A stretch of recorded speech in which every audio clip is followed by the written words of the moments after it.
Jimmy Page stands among the immortals of rock music, his riffs and solos forming the backbone of Led Zeppelin's legend.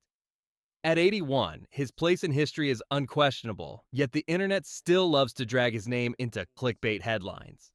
One of the latest viral claims insists that Page finally revealed the 7 guitarists he hated the most.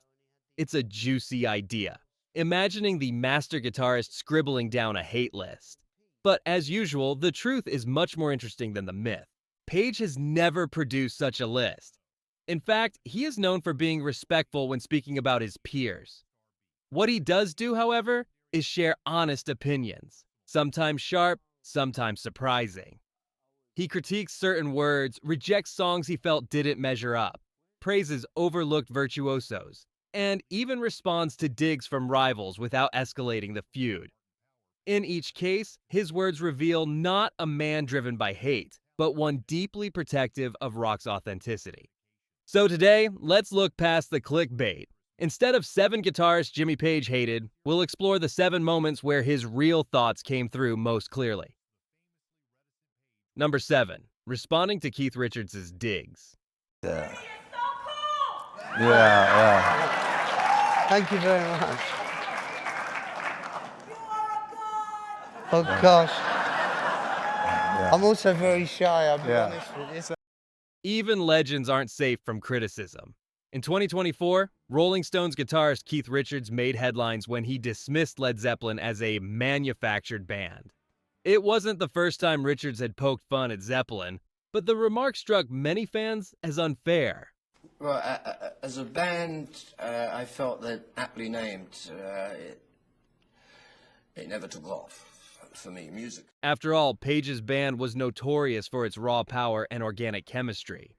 When asked about it, Page didn't lash out. Instead, he expressed mild surprise.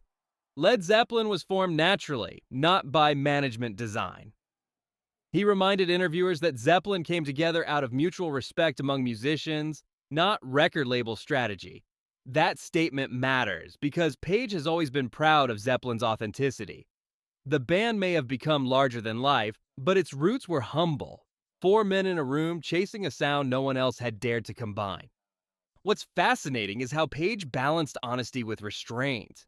He admitted he liked Richards' music, but he also noted that Richards didn't always get on with Robert Plant's singing style.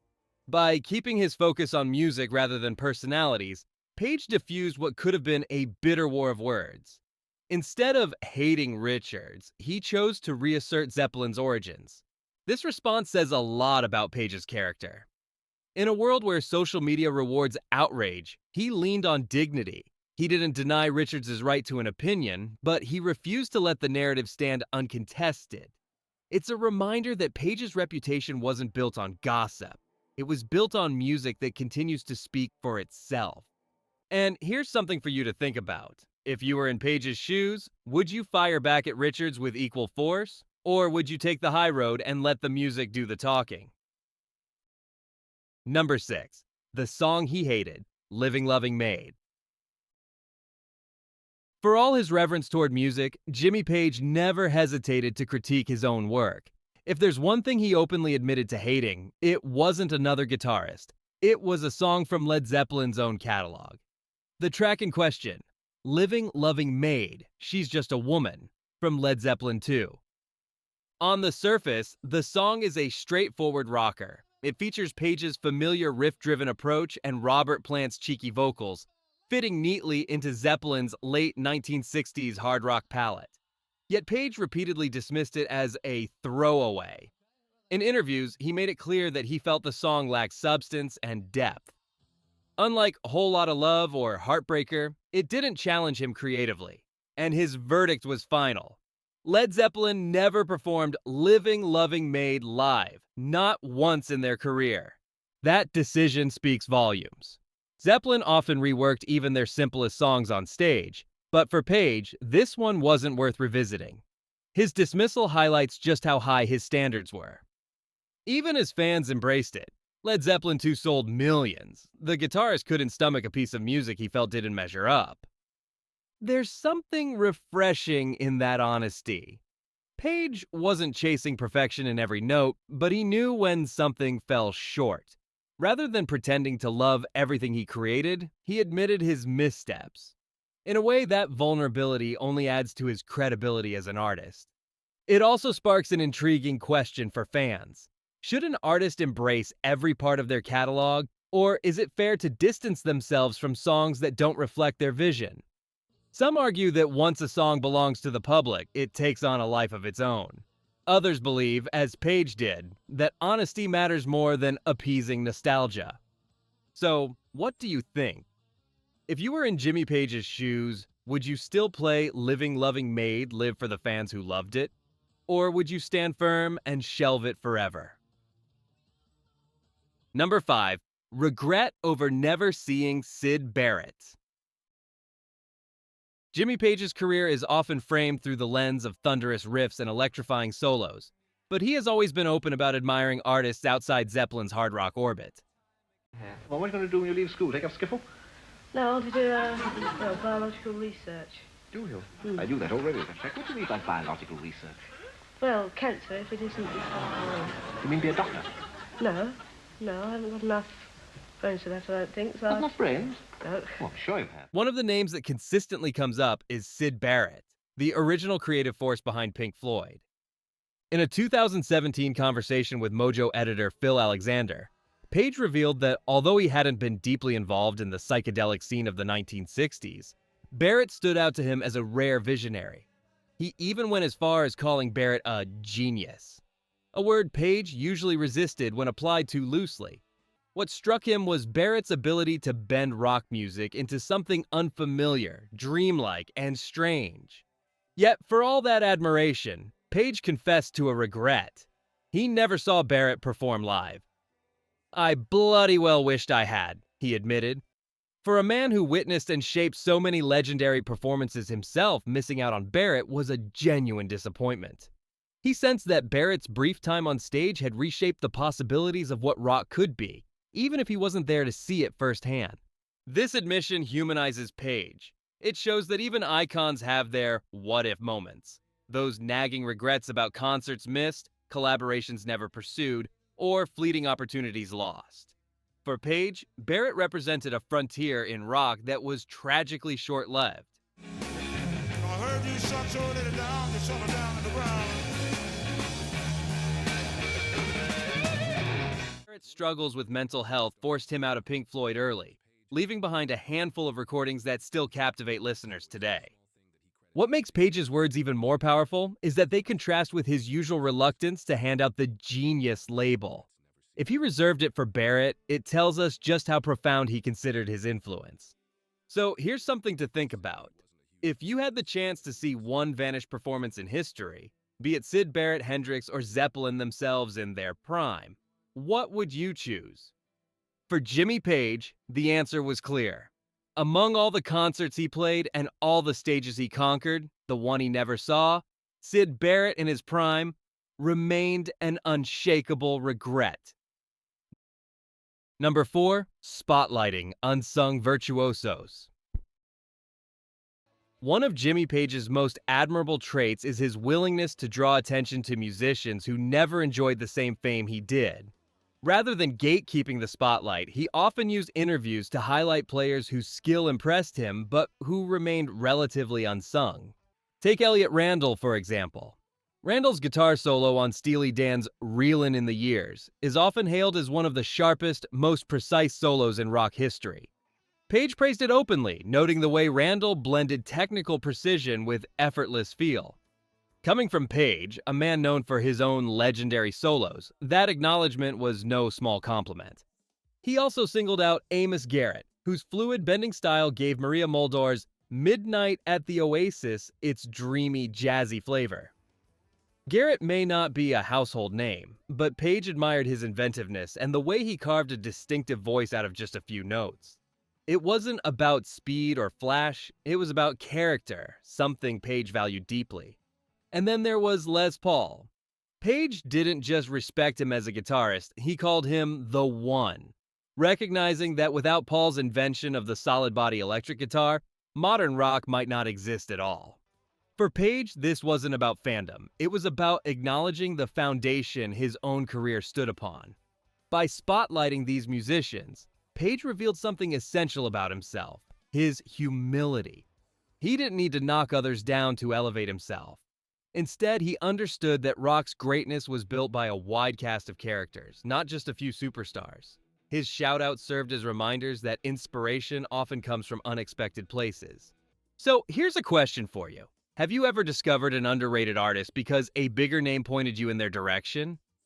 Imagine how many fans went searching for Elliot Randall or Amos Garrett after hearing Jimmy Page's praise. For Page, celebrating unsung virtuosos wasn't just generosity, it was honesty. He knew greatness when he heard it, and he wasn't afraid to share the credit. Number 3. Contemporary heroes Beck, Clapton, Lee, and Townshend. When asked to reflect on the guitarists who defined his generation, Jimmy Page never hesitated to give credit where it was due. In one interview, he said plainly, "Beck, Clapton, Alvin Lee, Townshend, and I are still having a go. That says something."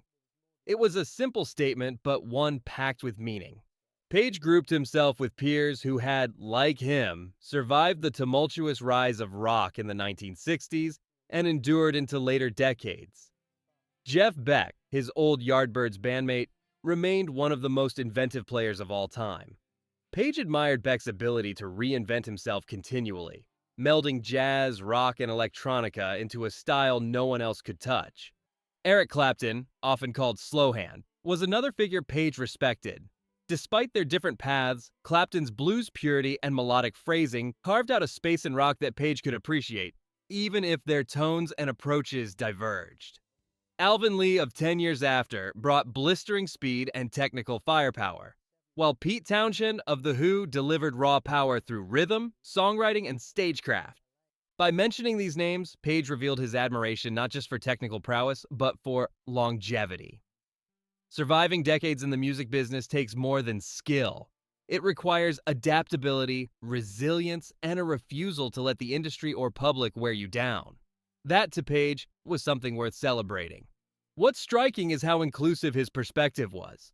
Instead of claiming superiority, Page positioned himself as part of a collective of guitarists who had all weathered the storm. It wasn't about rivalry, it was about mutual respect. So here's a thought. Do you think these contemporaries deserve to be remembered as equals to Page? Or does Zeppelin's towering legacy put him in a class of his own? For Jimmy Page, the answer was clear. By placing himself shoulder to shoulder with Beck, Clapton, Lee, and Townshend, he reminded us that rock's golden age wasn't the work of one genius alone. It was a chorus of voices, each playing their part in shaping history. Number 2, the only word he can't stand, genius.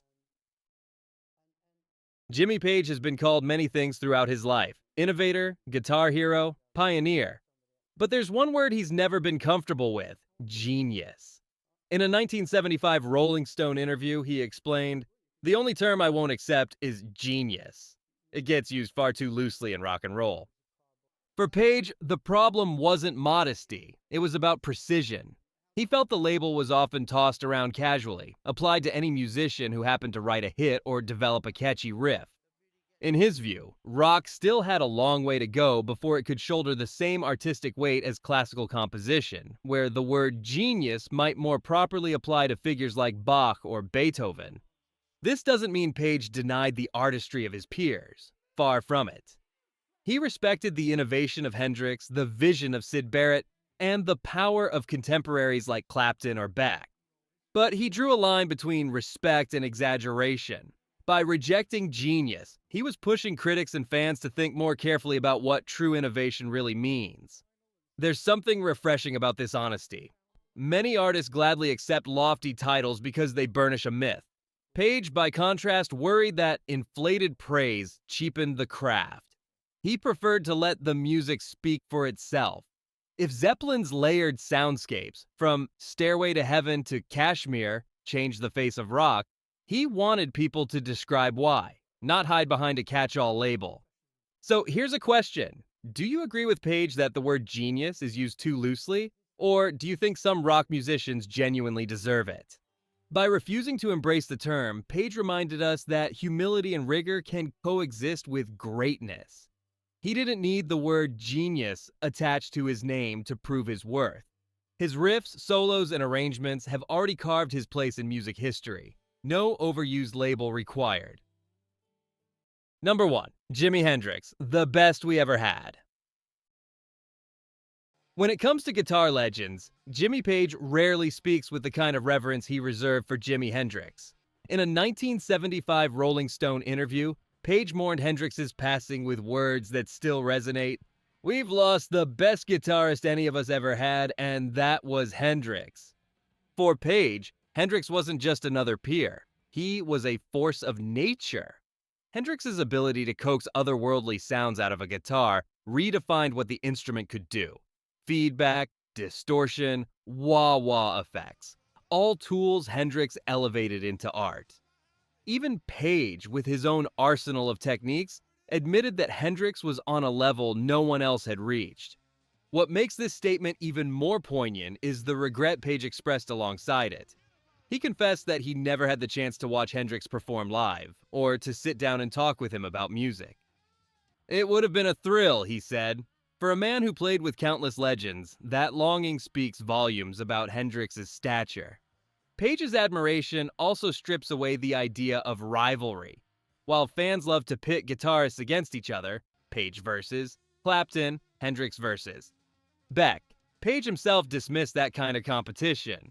By calling Hendrix the best, he showed humility and a willingness to acknowledge greatness outside himself. This raises a fascinating question. Do you agree with Page's assessment?